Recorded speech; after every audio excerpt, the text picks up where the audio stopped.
Great. We are reconvening our afternoon hearing and we are shifting gears to H657 and welcoming Hunter Thompson. Welcome. Thank you. For the record, I'm Hunter Thompson, Director of Telecommunications and Connectivity for the Public Service Department. And it's my understanding that you all invited me here to testify on 657. So this would be my second go around testifying, so I tried to add a little bit. But I'm going to read the testimony I had the first time I did this. So with regards to the Vermont Universal Service Fund, Public Service Department supports the changes to the Universal Service Fund model and the addition of adding 988 to the programs that it funds. In general terms, a change to the USF funding model is a modernization of a fee that has not kept up with the technological changes in the telecommunications industry. One of the current issues with the USF funding is that while it is a 2.4% of the telecom portion of a bill, most cellular companies only apply a relatively small amount of the bill to the telephone service. For instance, I pay about $70 a month for my postpaid cell phone service. And when I took a look at my bill, the USF contribution was about 18 cents, which means that Verizon has decided that the voice value of my cell phone service is about $8 a month. Over the past 13 years or so, Vermont and much of the country has seen a decline in landline service and an increase in cell phone adoption. Can you just pause for 1 minute? Absolutely. Just gave us an interesting piece of information. If you would just say that again. So on your cell phone bill, which is $70 a month to have the subscription service, basically, you're only being taxed on $8. I'm only contributing 2.4% to the USF on about $8 of that total bill. The rest is attributed to other places, to data, texting. Oh, I see. Got it. I'm glad I had you rewind. Okay. So Representative Pat. And just to clarify, I mean, that determination by the company is not regulated at all. That's just correct, what that's they what can the say. company has decided, that the voice portion of the cell phone service is worth $8. And that's their discretion. So You can do that.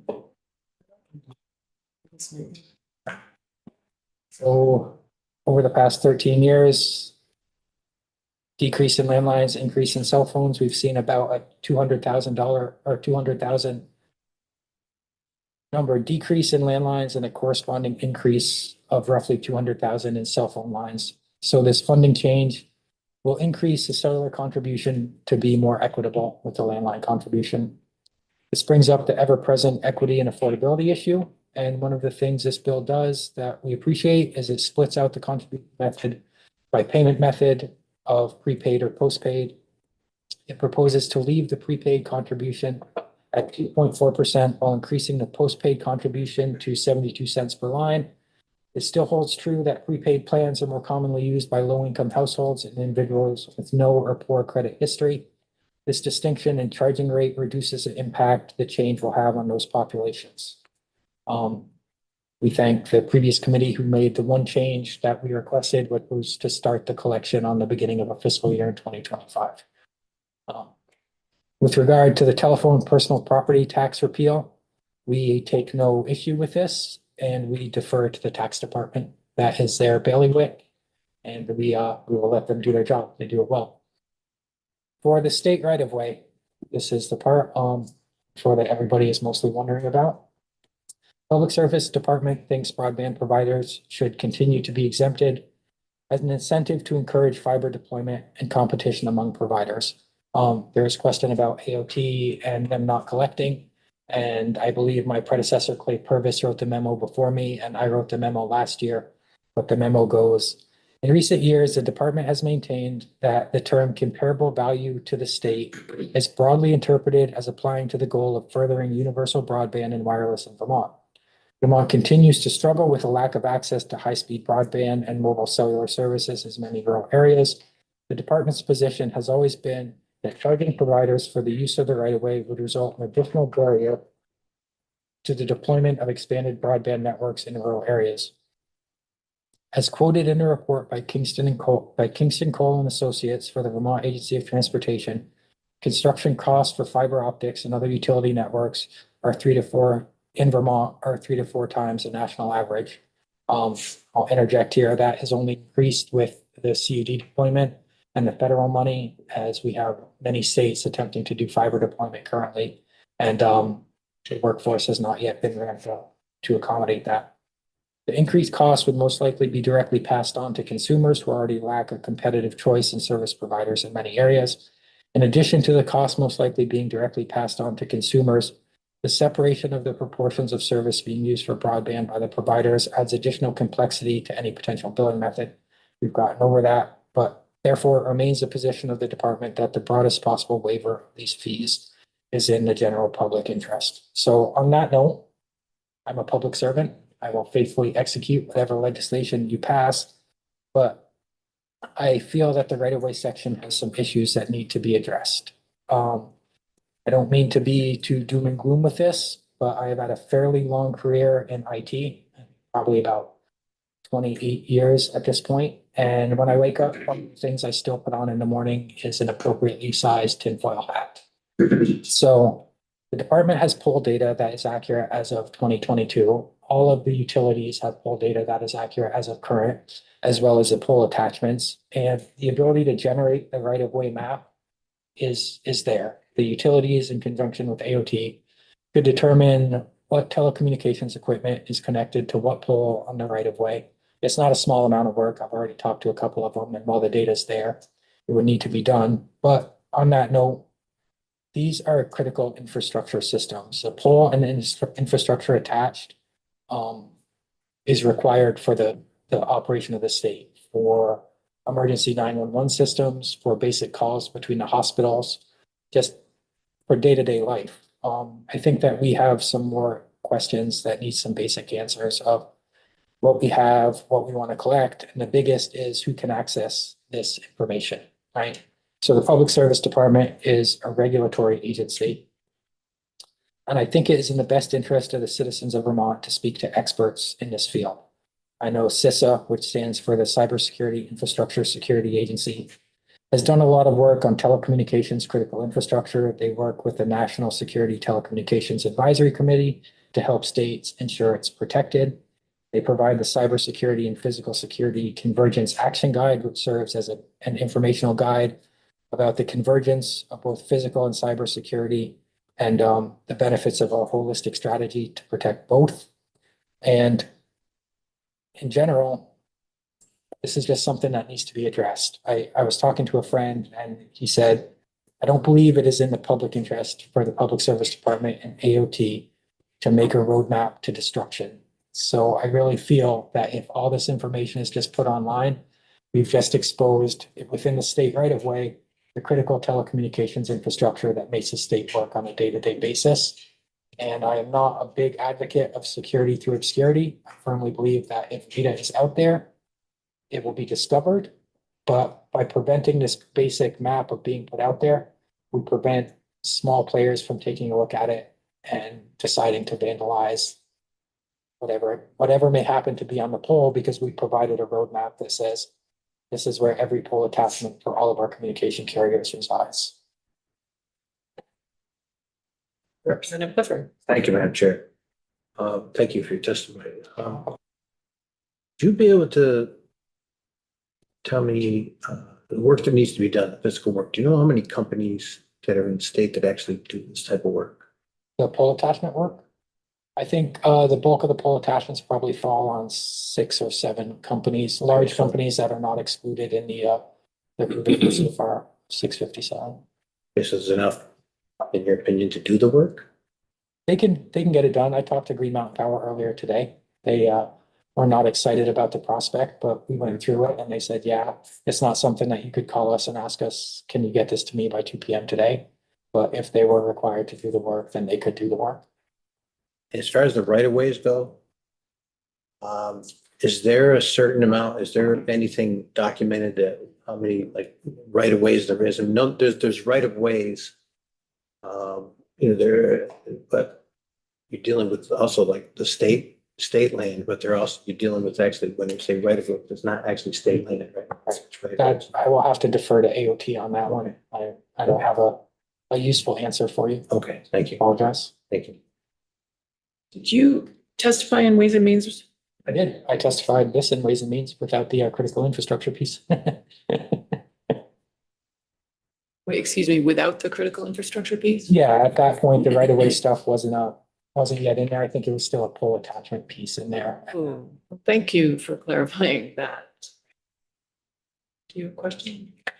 I just want to see if I can clarify what I think I heard, which is current status is that the utilities have all the pole data and they know what's on the pole. So this right of way information could be constructed based on that. Yes. So first of all, the information already exists in that form. It could be constructed from that. It is not recommended by the department to be done because of potential security. Yeah, exactly. Or at the very least, Any other kind of key factors? oh, that was it. That was it. At the very least, it's not recommended that it be done at the department or at a state level where it's open to any sort of access. Like GMP can put this together and aggregate it up, or Consolidated can put this together and aggregate it up and just send in. We have 500 feet, we have 5,000 feet, we have 10,000 feet. Communication in the right of way. But again, I'm so used to putting the tinfoil on when I get up that I'm still used to it. So I was in IT for years and years, and this is just the reality we live in. You brought it up twice. Does that just mean that you're cautious? I don't understand the I know that. tinfoil hat reference. The tinfoil hat Yeah. term, yeah, I tend to be overly cautious when it comes to things like critical infrastructure or the state network. Because in my experience, there's two kind of actors. There's large actors who actually want to cause harm. And those are the people I said security through obscurity doesn't really impact. If a state level actor wants to get this data, they will get this data. And then there's other people who are just vandals who want to go drink 4 or 5 beers and drive around on a dirt road. And if they have a map of where it can cause the most damage, they might decide to pick that instead of hitting a mailbox with a baseball bat. I think a better analogy. Go ahead. And we've seen that in the country. Have we seen that happen here yet? I don't think we've seen it in Vermont, but we've seen it other places. There were attacks on power stations. I don't remember there. Someone shot the transformers on power stations and they had the information to take down the initial transformer and the backup transformer. And I think they left some major Midwestern city without power for a few days. So our colleagues on the other committee, are my sense, I can't really speak for them, is that they're a bit flummoxed by the fact that the AOT seems to not know what is in the right of way. Do you have any solutions or proposals about or responses to that? Understanding that this was kind of a late addition to the bill and not something you've testified before. In general, like I said, I think it can be discovered what's in the right of way. I don't know if AOT, it might be useful for AOT to know that information, but if they do, it needs to be protected somehow. It should not be a public record. And so there were two items, I think, with the right of way. I know Ledge Council is in here, so hopefully will save me if I misspeak, but I think there are two items with the, not save me, but correct me, right of way. One is making sure we know what's in there, so we know what to assess the fee. And so is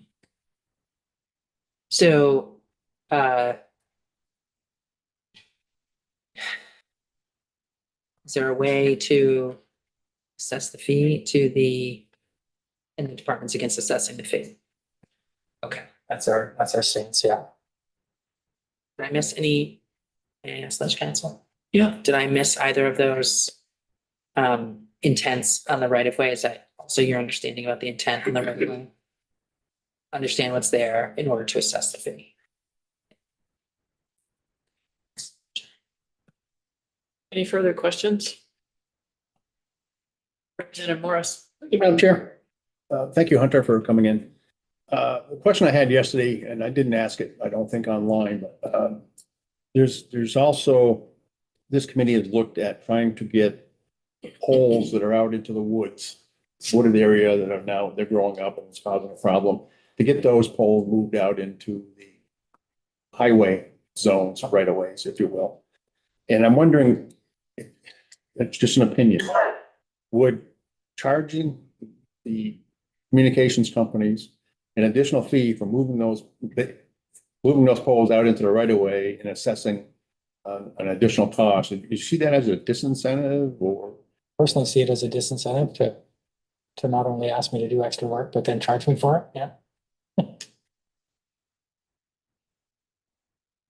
Representative Pat. In my experience, past experience, what typically, and I was going to ask a question about this, but typically the great majority of the actual poles are at this point owned by the electric utility. Used to be much more 50-50 or something like that. That was my question. But so if the electric utility is moving a line or a section of a line out of the woods and into the right of way, that's at their cost. But whoever is already is also attached is then going to have to move their lines at their cost. So there is a cost to the, not a fee, but just an actual cost of moving their own line to the new location. Understood that, but then we're gonna charge them a fee per mile of cable. Under the right of way. If it's in the state right of ways. A lot of it is not, it's in the local town right. Yeah, to speak to that, when I spoke with GMP, I believe Consolidated sold their poles to Green Mountain Power in their Green Mountain Power territory. So they're largely owned by the electric utilities at this point. So an additional question. So we know where the poles are. That information is knowable, what's connected to the poles. It's my understanding that the transmission infrastructure is not, so Velco infrastructure is different. It is not. Yes. Is that, I'd have to check with Velco. I think they know where their fiber routes are. But just the core difference is that the communication network for someone like Velco is not an end user network. It might carry data, but it carries data strictly for the purpose of ensuring grid resilience. So that any data that's traveling, not any, I think they give a small amount to the CUDs for backhaul. But the bulk of data on someone like Velco is simply to keep the grid up. So when there's an outage, they have a communication network in place that can report that back. It's not consumer data or consumer communications infrastructure. is that data about where the Velco lines are right now? Is that something that could be put together by a state level actor, or is that confidential? We don't have that. We'd have to ask Velco. I'm unsure. I'm sorry. So that sounds like it's confidential. Yeah, we've never been given that from Velco. I think that we might have some of their fiber routes, but I don't think we have all of them.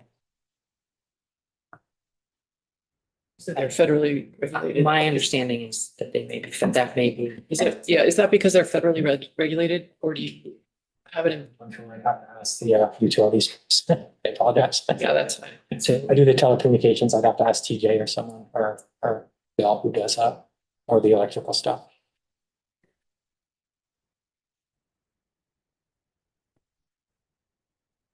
Maria, do you have any insights into that? Need to double check, it's been a while. But I don't know if it's available because it's considered critical infrastructure, and so it's just generally not published. As far as the department not having it, I don't think there's any authority in statute saying that they should provide it to the department. So there may be options. If you wanted an agency or department to have the information for its own regulatory purposes, you could do that and then also specify that it's confidential, not publicly disclosed. Right, so I don't think Velco is just going to make it available without a requirement, but if it is required to be shared for regulatory purposes, because it's critical infrastructure, you may want to ensure that it's not generally available to the public. Do you think that this language right now would compel Velco to provide that information?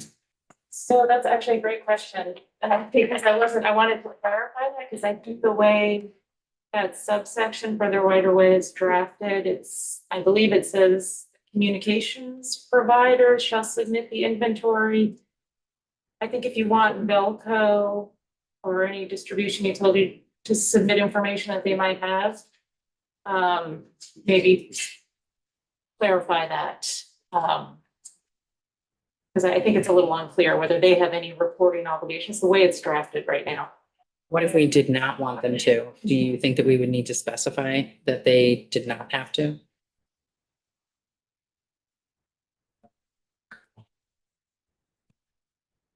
I just think it's ambiguous, so one way or the other, you might wanna, whatever your intent is. We should probably be clear. But it should probably be clarified, to make sure there's no ambiguity. All right, thank you for your testimony. And will you be able to provide it in writing for us? Yeah, I don't think I deleted it. I'll still send it over. Out of an abundance of caution. Thank you again. Shall we go to our guests via Zoom?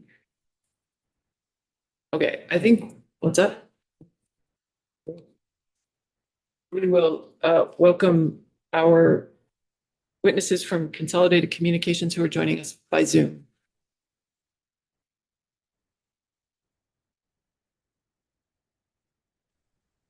Good afternoon. Good afternoon, committees.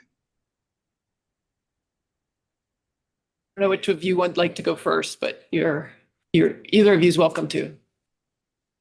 Well, I'll start. My name is Scott Brooks, Director of Government Relations, and we really appreciate you giving us the opportunity to discuss this topic today. I did invite Jeff Austin. He may be a known entity to some of you. Jeff has an extensive history with Consolidated. I want to say close to 3 decades. I could be wrong, Jeff, but forgive me if it's okay. But he has been on the engineering side, and he's actually intimately involved in our fiber builds and knows our systems applications extremely well. So Jeff will probably be doing most of the speaking today because this is more in his wheelhouse than mine. So I'll let Jeff introduce himself. But again, thank you for giving us this opportunity. Yeah, thank you, Scott.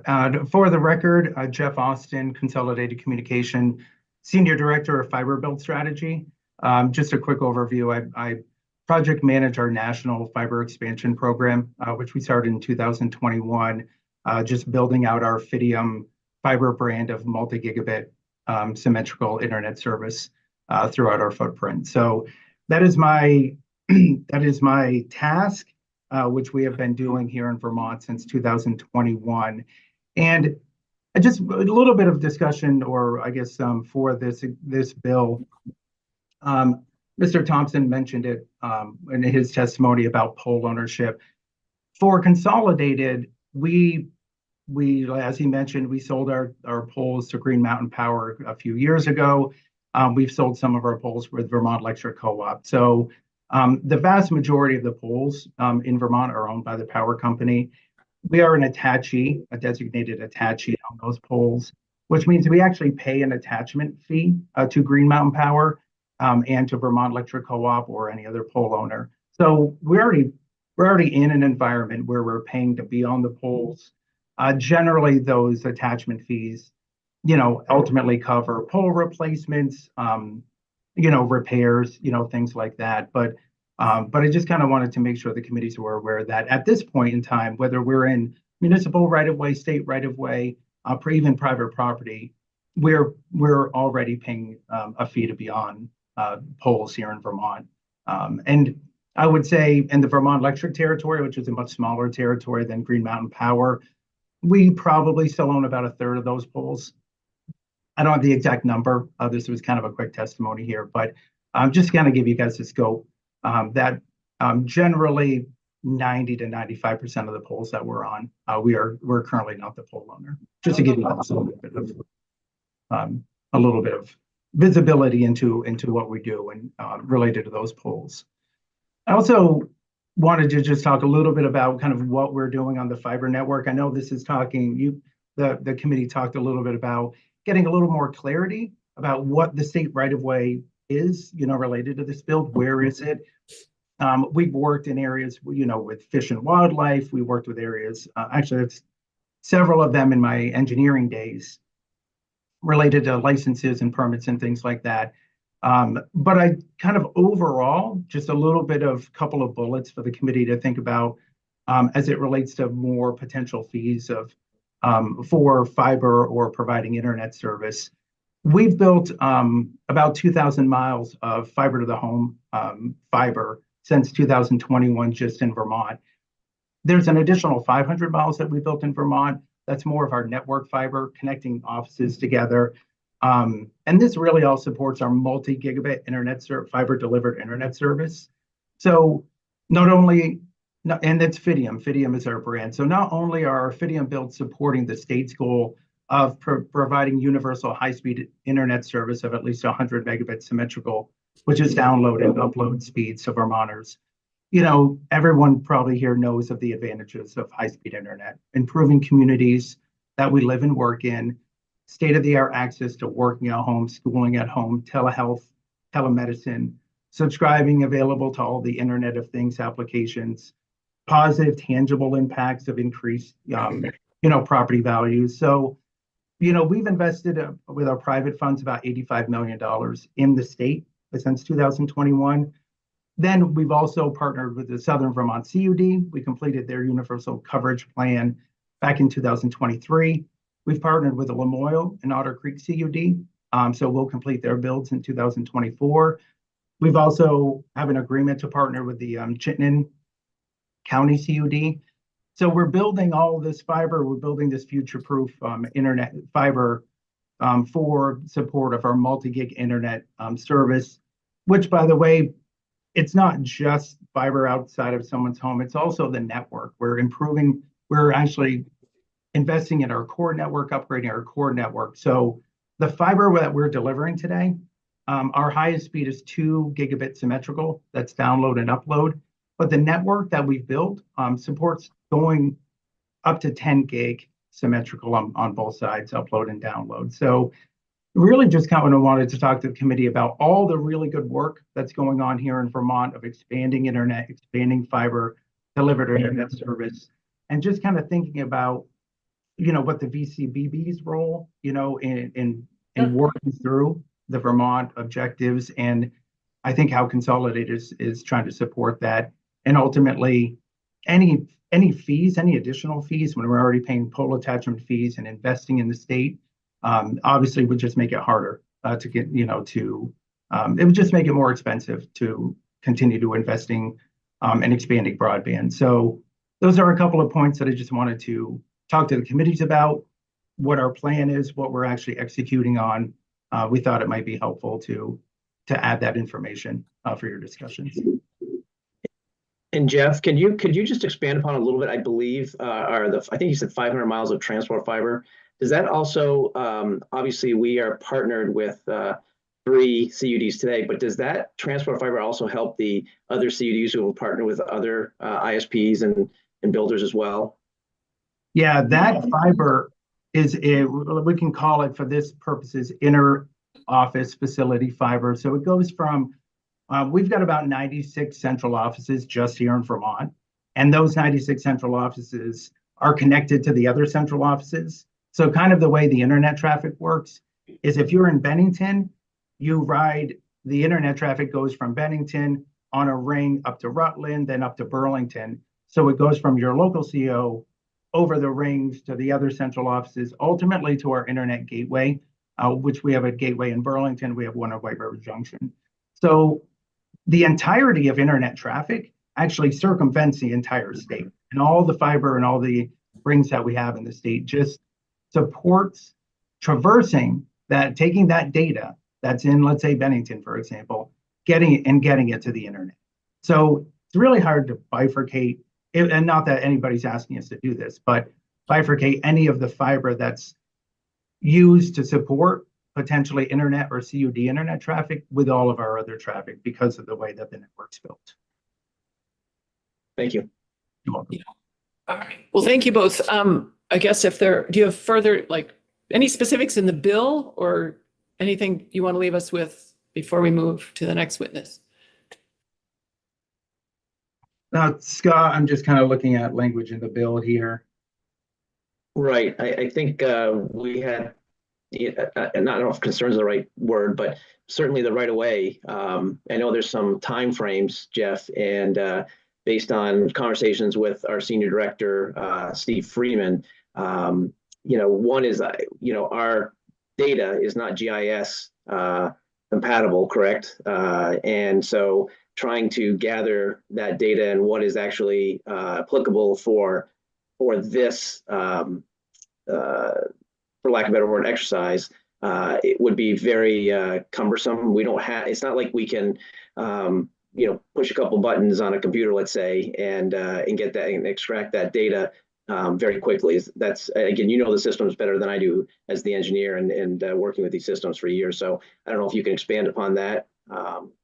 Yeah, I mean, we have a GIS system, but it's general, it's not exact. And Scott's exactly right. This would be a very heavy lift trying to expand the data that's required and present this and report it back to the committees of the state. So very, very, very hard to do. And so just a general concern over additional fees with expanding fiber in state of Vermont right-of-way areas, as that's really what I think the state's trying to do, is ultimately expand fiber to everybody. So we're just trying to show our concerns or explain our concerns related to that. We plan to expand more fiber and build more fiber here in Vermont. And, obviously, like I said before, additional fees really don't support that, I think, from a state level. Any committee questions? All right, thanks for joining us today. Yep, thank you. Thank you. You want to hear from me?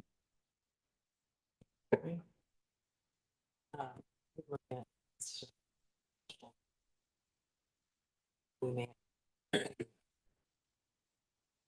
don't think they're here yet, Oh, but Shane is coming. yeah.